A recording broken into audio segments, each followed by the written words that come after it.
ஏறின மேடை எல்லாம் உடைத்தவதாக தானே வரலாறு. யார் வருவார்கள் என்று தெரியாமல் வந்துவிட்டேன். நாளைக்கு பேப்பர்லேயும் டிவி நியூஸ்லேயும் என் படம் வராமல் இருக்கும் முதல் ஆண்டவனை பிரார்த்திப்போம். அன்பான அவையோடு இன்றைய நகைச்சுவை கவிதை அரங்கத்தினை நொட்டிங்கம் தமிழ் பள்ளியின் தைத்திருநாளை முன்னிட்டு ஆண்ட 10 மாணவர்கள் நடாத்துவதில் ஒப்பற்ற மகிழ்ச்சி அடைகின்றோம். அனைவருக்கும் வணக்கம். இது ஒரு நகைச்சுவைக்கு மட்டுமே. ஏதாவது குறைகள் இருந்தால் மன்னிக்கவும். யார் மனதை புண்படுத்தவும் இல்லை. நகைச்சுவைக்கு மட்டுமே. கையில் கவிதையோடு பையிலே ட்ரிங்கையும் சிப்ஸையும் வைத்து கொண்டு இவ்வரங்கில் எமக்கு ஒரு புகழ் கிடைக்க வேண்டும் என்ற ஆவலுடன் தம்மை மிக அழகுபடுத்தி கொண்டு இங்கு முன் வந்து அமைந்திருக்கும் கவிஞர்களை, நொட்டிங்கம் என்னும் இடத்திலிருந்து சிறந்த கவிஞர்களை எல்லாம் அடித்தட்டில் அடிப்பதை போல அடித்து தேர்ந்தெடுத்திருக்கும் இவ்வரங்கு ஒருங்கிணைப்பாளர்களே, எம்மை ஒரு கவிஞராக்கும் ஆசான்களை, எமது கவித்திறனை பார்த்து நாளை பல நாடுகள் கவி அரங்கிற்கு அழைக்கக்கூடும். அப்போது எம்மை அழைத்து செல்ல தயாராக இருக்கும் பெற்றோரை, சகோதர சகோதரிகளை, நண்பர்கள் அனைவருக்கும் வணக்கம்.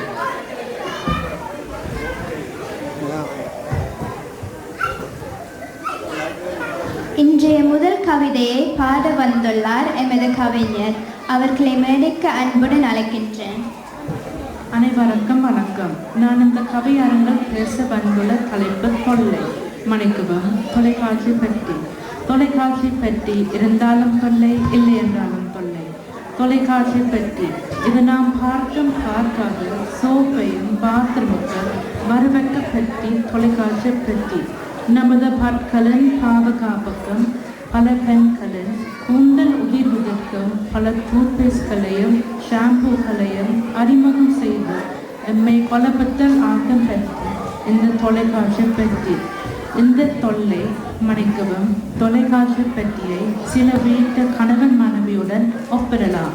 ஏனெனில் நாம் சோகமாக இருக்கும்போது அது சிரித்து கொண்டிருக்கும். நாம் சிரித்து கொண்டிருக்கும் போது சோகத்துக்கு அழைத்து செல்லும் பெட்டி என்று பூர்த்தி இல்லை, பெட்டிதான். எல்லா வீட்டு பெண்களையும் சத்தம் இல்லாமல் தன் வசப்படுத்தும் பெட்டி தொலைக்காட்சி பெட்டி. நாம் பார்த்த பரத சினிமாவை இறக்கம் இல்லாமல் மீண்டும் மீண்டும் பார்க்க செய்யும் பெட்டி தொலைக்காட்சி பெட்டி. எப்படி முடிப்பது என்று தெரியாமல் 3 வருட தொடரை தொடர்ந்து இந்த தொலைக்காட்சி பெட்டி பார்க்க செய்யும். தொலைக்காட்சி பெட்டி இருந்தாலும் தொல்லை, இல்லை என்றாலும் தொல்லை. இந்த தொலைக்காட்சி பெட்டியால் குழந்தைகள் சாப்பிடுவதுமில்லை, பாடசாலை போவதுமில்லை, ஏன் இருந்த இடத்தை விட்டு அனுப்புவதும் இல்லை. குழந்தைகள் மட்டுமா? அம்மாமார் சமைப்பதும் இல்லை, குழந்தைகளுக்கு நேரத்துக்கு சாப்பாடு கொடுப்பதும் இல்லை. அதை விட கொடுமை, சாப்பாடு கெட்ட கணவனுக்கு சாப்பாடு கொடுக்காமல சாப்பாடு கொடுத்ததாக மாய நிலைக்கு கொண்டு செல்லும் இந்த தொலைக்காட்சி பெட்டிய. அது மட்டுமா? இந்த தொலைக்காட்சி பெட்டி ஆண்களை விட்டுதா? எந்த நேரம் பழைய CCTV கேமராவை பார்க்க வைப்பதும் இந்த தொலைக்காட்சி பெட்டிய. எனவே தொல்லை, இல்லை. தொலைக்காட்சி பெட்டி இருந்தாலும் தொல்லை, இல்லை என்றாலும் தொல்லை. நன்றி, வணக்கம். தொல்லை, மன்னிக்கவும். இந்த கவிஞரால் நானும் மாறிவிட்டேன். தொலைக்காட்சி பெட்டியை மிக அருமையாக வர்ணித்த கவிஞருக்கு நன்றி. இக்கவிஞர் இதனால் எவ்வளவு கஷ்டப்பட்டார் என்பது அவரது உச்சரிப்பிலேயே தெரிகிறது. பாவம், கஷ்டப்பட்டவரை நாங்களும் கஷ்டப்படுத்தக்கூடாது என்று நல்ல மனத்துடன் அவருக்கு நன்றி கூறிக்கொண்டு அடுத்த கவிஞரை அழைக்கின்றோம். அனைவருக்கும் வணக்கம். நான் கவிஞர். கவிஞர் என்றால் தலைக்கணம். கவிதை. கவிதை என்றால் என்ன? கவிதையில் என்ன இருக்கிறது தெரியுமா? கவிதையில் கவிதை இருக்கிறது, கதை இருக்கிறது, விதை இருக்கிறது, தை இருக்கிறது, கவி இருக்கிறது. எனவே 5 in 1 அமைந்தப்பட்டதான் கவிதை. கவிதையை 5 in 1 எப்படி பிரிக்கிறது என்று தெரியுமா? அதை பிரித்து பார்த்தா தானே தெரியும். கவிதையை பிரித்து பார்த்ததா? எப்படி? இப்படி கா ப்ளஸ் வி, வி ப்ளஸ் தை, அதில் கா என்ற கற்பனை, வி என்று விற்பனை, தை என்று தமிழ் மாறும். தை பிறந்தால் வழி பிறக்கும் என்றது.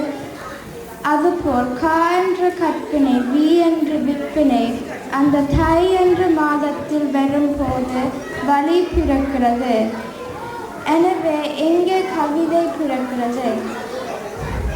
அந்த கவிதையில் எழுத என்ன தேவை? கற்பனை தேவை. ஆனால் அதுக்கு முன்னால் என்ன தேவை? பென் பேப்பர் தேவை. அது மட்டுமா? குடிக்கிறதுக்கு தண்ணி தேவை, கோக் தேவை, டீ தேவை, காஃபி தேவை.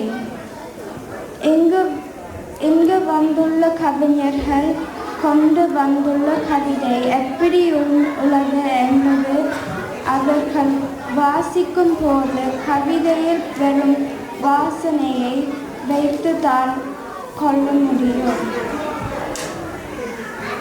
அது காஃபி கவிதையா, டீ கவிதையா, கோக் கவிதையா, தண்ணீர் கவிதையா என்பது இக்கவிதையில் உள்ள நிறைய பெறப்பாட்டுக்கு ஒரு நொடியில் சொல்லி வருகின்றன. அது எங்கே கவிதை சிறந்து என்று. எனவே கவிஞர்களே, உங்கள் கவிதையில் நடி இருக்கிறதா? நூற்று பார்த்து நடி குறைந்தால் இது நொடி கொஞ்சம் கூட்டி உங்கள் கவிதையை பாட வந்துள்ளன. நன்றி, வணக்கம்.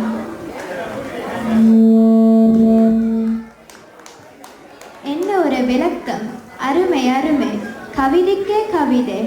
எமது அழைப்பை ஏற்று வருகை தந்த தனது தரமான விளக்கமான கவிதையை வழங்கிய கவிஞரை புகழ்கின்றேன்.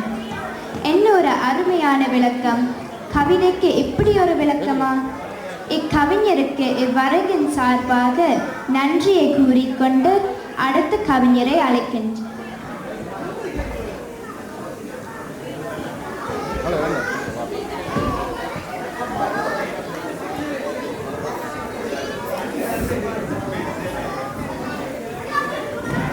அனைவருக்கும் மீண்டும் வணக்கத்தை கூறிக்கொண்டு நம் பாட இருக்கும் கவியான தலைப்பு குடி. தாய்ப்பாலை குடித்திருப்பாய் தம்பி, என் குடிப்பாய் தம்பி, என் தமிழ்பாய் குடிப்பாய் என நம்பி தம்பி பாலை காக்கி வந்தேன் தம்பி. குடி குடியை கிடைக்கும் என்பார்கள். அது போய் குடி பாடவர்க்கு அது அது என்று குடி காத்து குடி சா குடி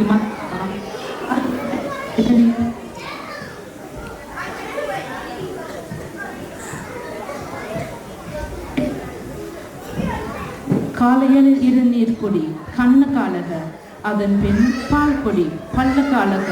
பழக்கம் இருந்தால் டீ குடி, இல்லை என்றால் குஃபி குடி. டீயில் தீன் இருக்கு, காஃபியில் கஃபின் இருக்கு. இந்த இருந்தேன் இன்னுமே உடலுக்கு உற்சாகமா தரும். எனவே தான் சொல்கிறேன், குடி குடியை கிடைக்காது, குடி குடியை வாழ வைக்கும். உச்சி வெயில் சர்பத் அது உச்சம் தலைச்சூட்டை குறைக்கும். உண்ட பெண் ஆப்பிள் ஜூஸ் குடி, அது உடல் ஆரோக்கியத்துக்கு நல்லது. 3 மணிக்கு மோர் குடி, அதனுள் மூளையை வளர்க்கும். தண்ணீர் குடி, வெந்நீர் குடி. தண்ணீர் வெந்நீர் குடி கெட்டவர்கள் உண்டோ? பழங்களை குடி, அதுவும் பழங்கள் ஜூஸ் ஆக்கி குடி, இல்லை என்றால் சோஸ் ஆக்கி குடி. தொடக்கம் ஜெட்டன அனைத்து விட்டமின்களையும் பழங்கள் உள்ளது. எனவே பழங்களை குடிப்பதால் விட்டமின்களையும் பெற்று கொள்ளலாம். அத்துடன் ABCD என 26 ஆங்கில எழுத்துக்களையும் கற்றுக்கொள்ளலாம். பழங்களை குடி, அந்த பழங்கள் ஜூஸ் ஆக்கி குடி, இல்லை என்றால் சோஸ் ஆக்கி குடி. ஜூஸ் குடி கெட்டவர்கள் உண்டோ? இல்லை சோஸ் குடித்த கெட்டவர்கள் தான் உண்டோ? அதனால் தான் சொல்கிறேன், குடி குடியை கெடுக்காது, குடி குடியை வாழ வைக்கும். நன்றி, வணக்கம். இந்த கவிஞர் குடி என்பதை என்ன என அருமையாக விளக்கியுள்ளார். ஆனால் இவர் அரசாங்கத்துக்கு எதிராக பேசுகிறார் போல உள்ளது. சில வேளை இவரது கவிதையை அரசு தடை செய்ய அதிக வாய்ப்பு உள்ளது. ஏனெனில் நாட்டுக்கு அதிக வருமானத்தை வரி மூலம் ஈட்டித் தருவது மது மற்றும் புகைத்தல்தான். இவர் அதற்கு எதிராக பேசிவிட்டாரோ? எனினும் பரவாயில்லை, நல்ல கருத்தை கருத்தில் கொண்டு இவரை பாராட்டுகிறோம். அடுத்த கவிஞரை அழைக்கின்றேன். அனைவருக்கும் மீண்டும் வணக்கத்துடன் கூறிக்கொண்டு நான் பாட வந்துள்ள கவிதையில் தலைப்பு இளமை. இந்த இளமையில் நான் தான் இருக்கிறது முதுமை. அந்த முதுமையில் நீ பெருமை என்பது வாழ வேண்டுமானால் அந்த இளமையில் நீ புதுமையை பார்த்தால் வாழ வேண்டும். இந்த இளமையை எப்படி பாதுகாக்கலாம்? ஃப்ரிட்ஜ் வைத்து பாதுகாக்கலாமா? பாதுகாக்கலாம். எப்படி? ஃப்ரிட்ஜில் இருக்கும் பால், தயிர், தக்காளி, கரட் என பழங்கள், காய்கள் குடித்தால் உடம்பில் பூசினாலே பாதுகாக்கலாம். இந்த இளமை இருக்கிறது. இளமை பிரேக் இல்லாத பைக் போன்றது. நீங்கள் ஃபேஷியல் செய்யாமல், உடற்பயிற்சி செய்யாமல், கவனமாக இருக்காமல் உமது இளமை பிரேக் இல்லாத பைக் போல சென்று கொண்டு இருக்கும். எனவே இந்த வந்ததை கட்டுப்படுத்த விவரத்தில் இருக்கப்பட்டது. சரி, அது மட்டுமா? இளமை ஜீன்ஸ் போட சொல்லும். போடு, அதை ஒழுங்காக போடு. கலர போடாது. புது மாடல் ஐஃபோன் கேட்டும். ஃபோன் உடைந்தால் கேள், பழுதாக்கினால் கேள். பெற்றோரின் நிலைமையை அறிந்து கேள். இளமை பனிக்காலத்தில் பனியில் சறுக்கி விளையாடுது. சரி, விளையாடு, கவனமாக விளையாடு. இலையில் உலக்கு கல் சட்ட மாட்ட வேண்ட வரும். இளமை அது உங்களை அனிருப்போர் பாட கேட்கும். பாடு, நீ மட்டும் கேட்கும் போது பாடு. இல்லை, பாத்ரூமில் பாடு. பாவம் அதில் இளமை உங்களை கவிதை எழுத கேட்கும். தயவு செய்து எழுதாது. என்னை போல் மிகப்பெரிய கவிஞராக வேண்டியது. நன்றி, வணக்கம். கவிஞரே, நீர் பிழையாக கவிதை கூறுகிறாய் என்று நினைக்கின்றேன். இளைஞர்களின் உணர்வுகளை மதிக்கவில்லை. நீங்கள் இளமையை பற்றி குறை கூறி சென்றிருக்கிறார். இளைஞர்களே, இவர் ஒழுங்காக ஜீன்ஸ் போடுகள் என்கிறார். எங்களுக்கு கிழிஞ்ச ஜீன்ஸ் போட்டுத்தானே பழக்கம், அதுவும் கலர போட்டுத்தானே பழக்கம். அதை குறை கூறுகிறார். புது மாடல் ஃபோன் வாங்குவதை பிழை என்கிறார். பனியில் விளையாடக்கூடாது என்கிறார். இவர் இளமைக்கு முட்டுக்கட்டு போடுகிறார். சரி, நல்லதை எடுத்துக்கொண்டு விடைபெறவும்.